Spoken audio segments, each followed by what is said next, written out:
The grand hall buzzed with a low hum, its ornate walls echoing with footsteps and murmurs as nobles and shadowed figures alike gathered beneath the vaulted ceiling. Candles flickered their golden light, casting wavering shadows that danced across the polished marble floor, a stage set for a game far deadlier than any whispered bargain or veiled smile. I moved cautiously through the crowd, every step measured, every breath shallow. The air was thick with perfume and power, a heady mix that made my skin crawl. Around me, the Fate Market's elite had convened, eager to claim futures as though they were mere trinkets. Among them, I was a ghost, a disgraced oracle, marked by failure and loss.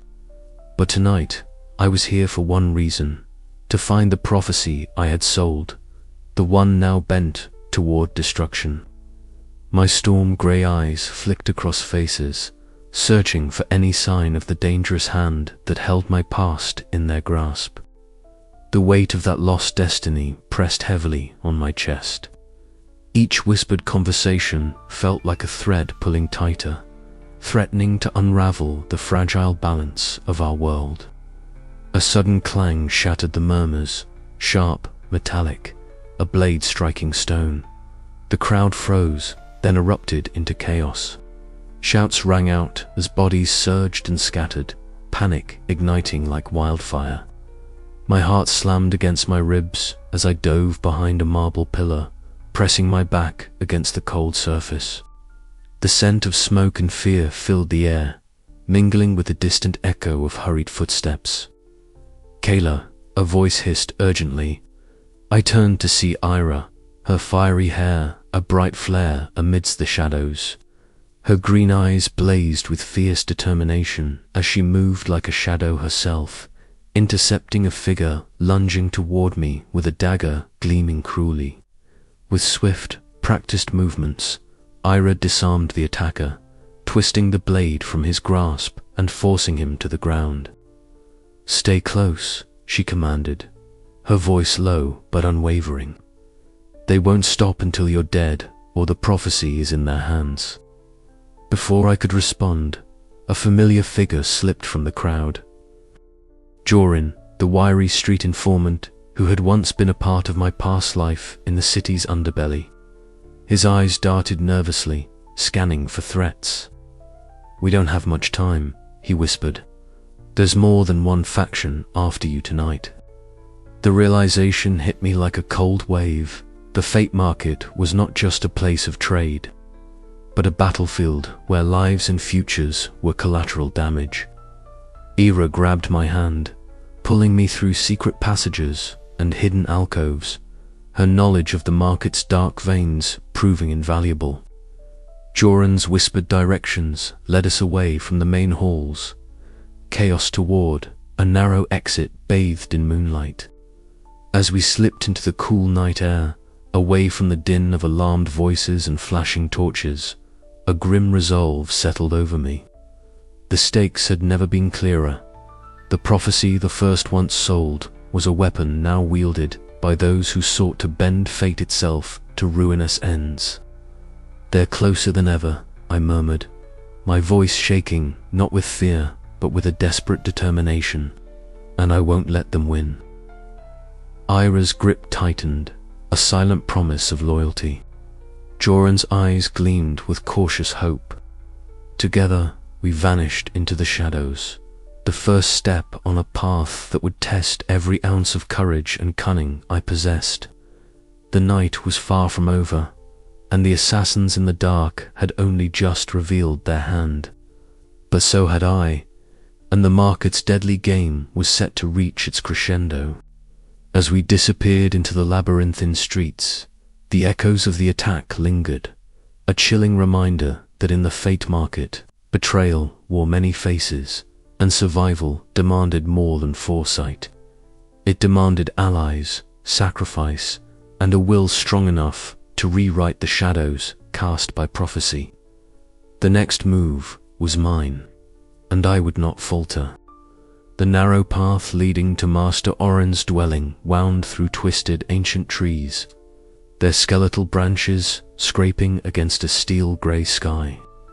The air was thick with the chill of approaching night, and Kayla Varys pulled her cloak tighter around her slender frame. She had not visited Orin in years since before the fate market had consumed the kingdom's sacred trust in prophecy, but desperation and fragmented hope had driven her here once again. The door to Orin's chamber creaked open under her tentative knock. Inside, the room was dimly lit by a single flickering candle beside a cluttered desk stacked with scrolls yellowed by time. A faint scent of incense lingered, mingling with the mustiness of old parchment. At the far end, Master Orin sat motionless in a high-backed chair, his silver hair a stark contrast to the shadows that enveloped him.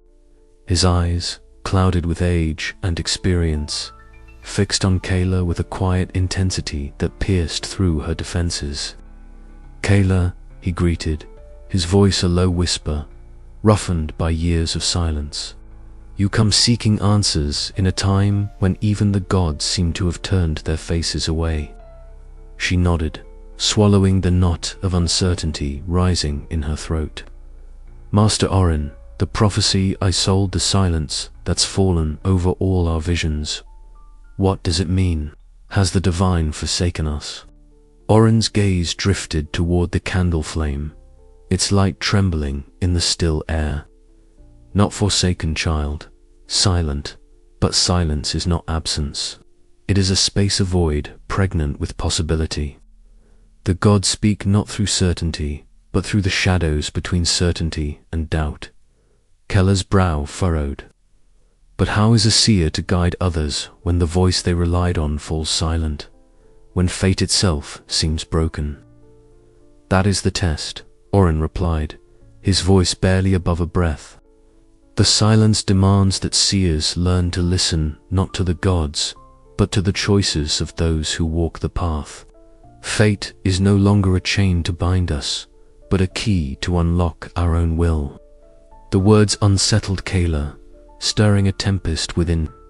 For so long she had believed in the unyielding thread of destiny, the clarity of visions, foretelling inevitable ends.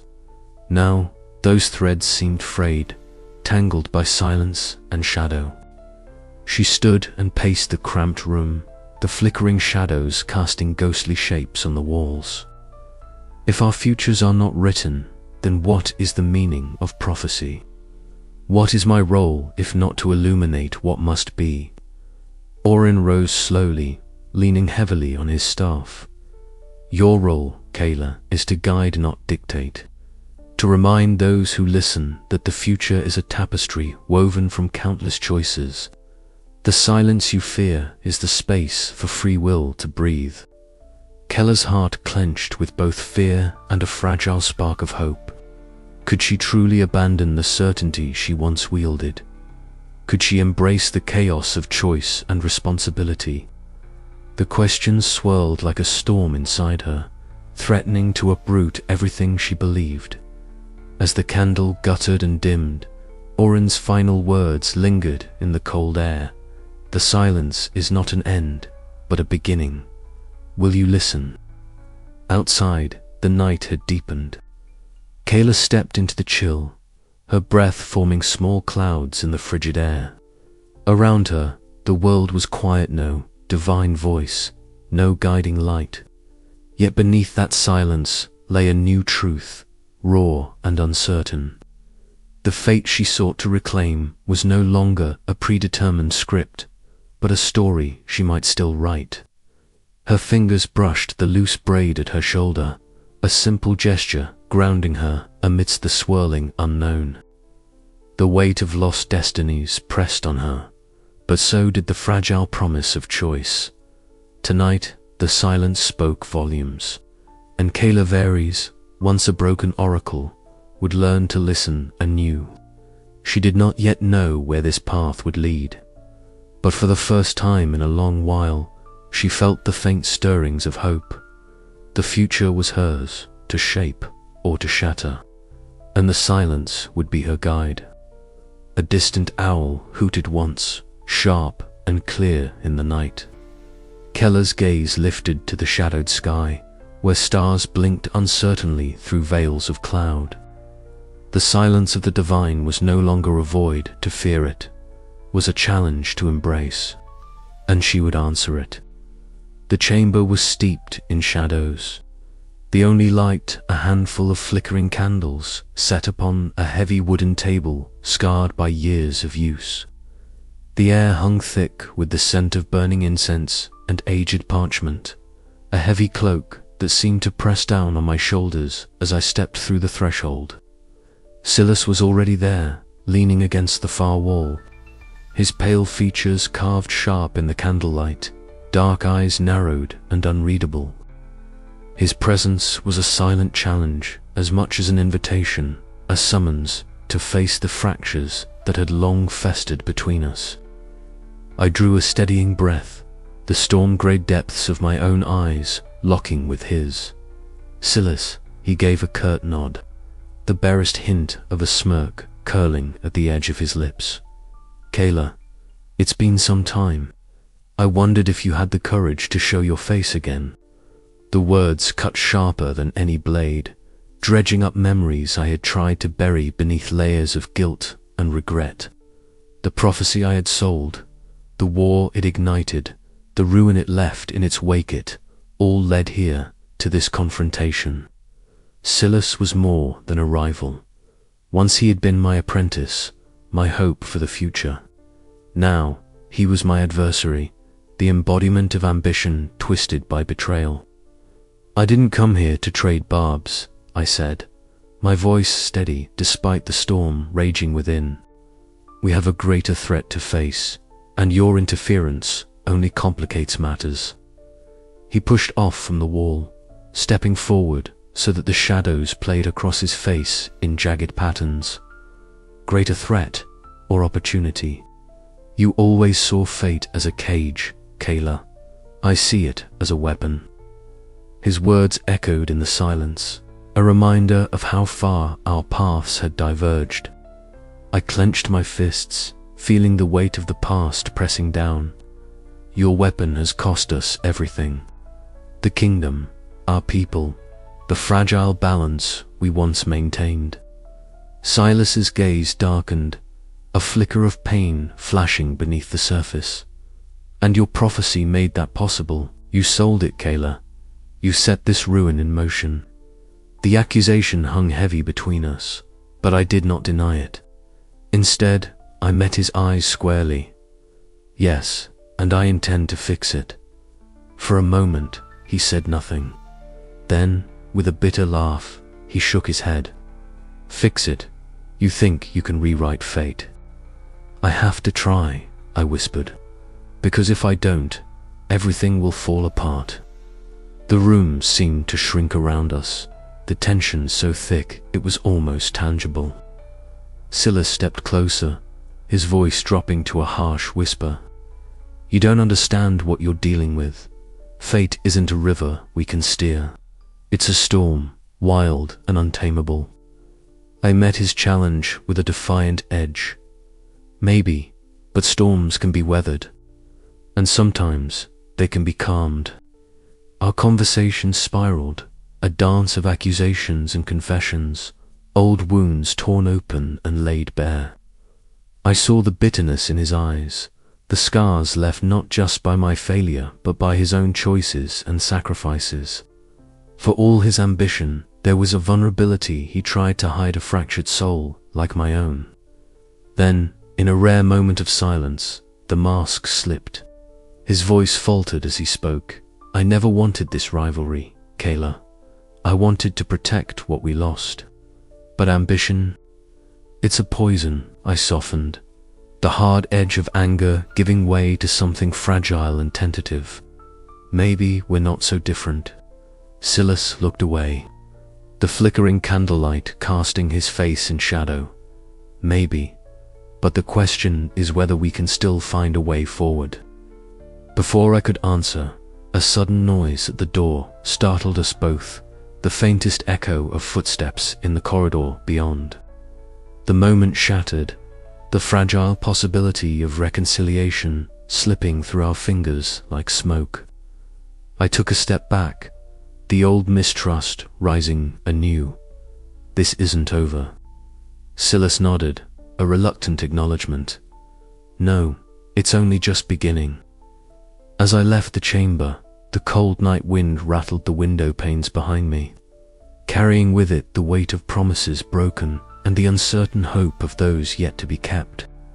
The fractured loyalties between us were a shadow over the path ahead, a reminder that the fate we sought to change was as much a battle within as it was without. But even in the darkest moments, I clung to the hope that forgiveness might still be possible. For if we could not find common ground, the prophecy's destructive power would consume us all. And so, with the echoes of our confrontation ringing in my ears, I stepped back into the night ready to face whatever came next, even if it meant standing against the one who had once been like family. The story was far from over.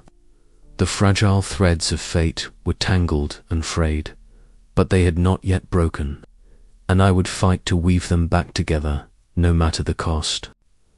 The room was heavy with silence, broken only by the faint crackle of the candle flame flickering on the wooden table before me. Shadows stretched and danced across the cold stone walls, casting long, wavering fingers that seemed to reach for me, as if eager to drag me back into the darkness I so desperately wished to escape. I sat hunched over, my fingers tracing the cryptic symbols I had drawn absent-mindedly hours ago, the ink now smudged and blurred like the memories I sought to forget. Storm-grey eyes, once sharp and clear, now clouded with doubt, stared into the flickering light. The weight of my mistakes pressed down on me like the ancient stones surrounding this forsaken chamber. The prophecy I had sold, the one that shattered kingdoms and stained my name with infamy, haunted every breath I took. It was a chain, a noose tightening around my throat, suffocating any flicker of hope I dared to nurture. How could I, a broken oracle, hope to rewrite a fate so firmly etched in the fabric of time? A sudden sharp knock shattered the fragile quiet. The door creaked open, and Ira stepped inside without waiting for an invitation. Her fiery red hair caught the candlelight, blazing like a beacon in the gloom. Her green eyes, fierce and unwavering, locked onto mine with a mixture of frustration and concern. "Kayla," she said, her voice low but insistent, "you can't drown in your guilt. The fate market won't wait for you to find your courage." I looked up, meeting her gaze. "What if I'm not strong enough, Ira? What if the past is a shadow that follows me no matter how far I run?" She crossed the room swiftly, seating herself beside me. "Strength isn't the absence of fear or doubt. It's the choice to stand despite them.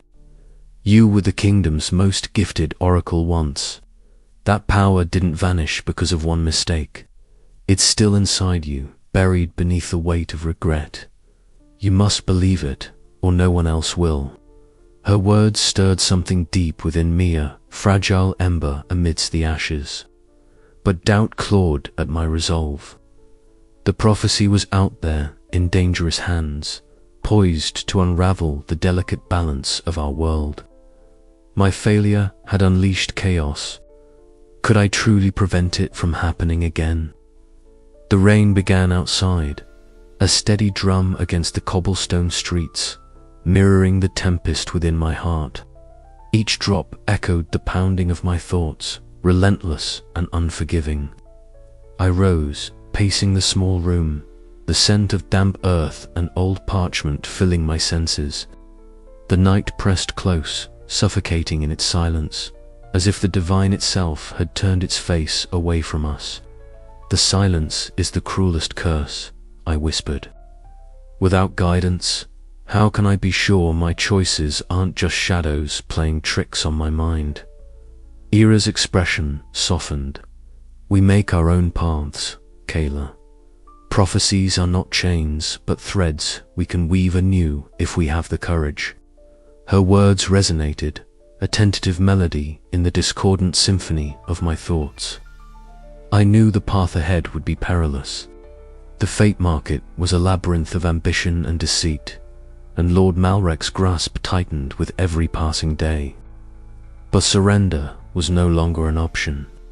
Later, standing atop a rooftop that overlooked the glowing heart of the fate market, the city's lights flickered like distant, trembling stars. The cool night air bit at my skin, yet I felt a strange warmth swell within, a fragile hope, fragile yet fierce. The threads of destiny lay tangled before me, but I would not be their prisoner. With a silent vow, I pledged to reclaim the prophecy, to rewrite the story written in shadows. There was a price to pay, I knew. Redemption demanded sacrifice, courage, and the willingness to face the unknown. But as the wind whispered through the towering spires and the marketplace hummed below, I understood that the future was not a chain-binding mitt, was a key waiting to be turned. The journey was far from over. In fact, it was only just beginning. And somewhere, in the depths of the fate market's shadows, the echoes of my past and the promise of tomorrow collided in a dance as old as time itself. The air beneath the fate market's grand halls was thick with a damp chill, heavy with the scent of old stone and whispered secrets. Kayla moved silently alongside Ira and Jorin, their footsteps swallowed by the plush darkness of the velvet-lined corridors. The once familiar bustle of the market above was but a distant murmur here, replaced by the low hum of covert dealings and the tense energy of a place forged in shadows. Every breath Kayla took was measured, every glance sharp, as they edged closer to the heart of Lord Malrek Daven's domain. Ira's fiery hair was a beacon in the gloom, a stark contrast to the muted tones of their cloaks. Her green eyes flickered with a mixture of determination and wariness, scanning every corner for signs of danger. Jorin, ever the streetwise informant, led with practiced caution, his lean frame barely making a sound as he gestured towards a heavy oak door ahead. "This is it," he whispered, voice barely audible. "Beyond this lies the council chamber, where Malrek meets with his closest advisors. If the rumors are true, this is where he lays out his plans to use the prophecy as a weapon." Kella's heart tightened. The prophecy she had sold, once a beacon of hope, now a harbinger of ruin, was in the hands of a man who saw it as a tool to reshape the world by fire and blood. The weight of that knowledge bore down upon her, the familiar sting of guilt mixing with a fierce resolve to undo the damage. They waited for the right moment, listening to the muffled voices within. Malrek's tone was unmistakable, cold, commanding, laced with a ruthless ambition that sent a shiver down Kella's spine. The door creaked open, and Ira slipped inside first, followed by Kayla and Jorin. The chamber was grand, illuminated by flickering chandeliers that cast dancing shadows across the faces of the gathered conspirators. Malrek stood at the center, his imposing figure silhouetted against a large map pinned to the wall. Cities and regions were marked with crimson symbols, each representing a target in his campaign to seize control. "This prophecy is more than a prediction," Malrek declared, eyes blazing with cold fire. "It is a weapon, a key to molding the future to my design. With it, we will end the chaos that has plagued this land. We will bring order on my terms." As Kayla listened, her stomach churned. The man she once pitied for his tragic past had become a tyrant in pursuit of absolute power. But beneath the bravado was a fractured soul, driven by loss and a desperate need to control the uncontrollable. Jorin nudged her gently, slipping a small vial into her palm. "For the traps," he murmured. "Malrek's guards are quick, and the corridors are riddled with more than just watchful eyes."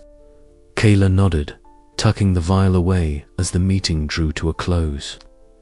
They retreated silently, retracing their steps through the labyrinthine passages, but fate was not so kind. A misstep, a clatter of a dropped coin echoed sharply, drawing the attention of a nearby guard. The alarm blared suddenly, a harsh cry that shattered the fragile silence. Torches flared to life along the walls, revealing the maze of twisting corridors now alive with pursuit. Ira's eyes flashed as she grabbed Keller's arm. This way, they darted through narrow passages, heartbeats pounding in their ears. The scent of damp stone mixed with the metallic tang of fear as shadowy figures closed in. Keller's mind raced, calculating their odds. Her intuition, honed by years of reading futures, now focused sharply on the immediate. They burst through a hidden exit into the cold night air, gasping as the chaos behind them faded into the darkness. Safe for now. But the knowledge they carried was a double-edged sword. The prophecy's destructive power was real, and Malrek's resolve unyielding. Kayla understood that infiltrating his faction was only the beginning. To save the world, she would have to confront not only Malrek, but the shadows within herself. As they vanished into the night, the threads of fate twisted tighter, and the fragile hope of redemption flickered like a candle against the dark.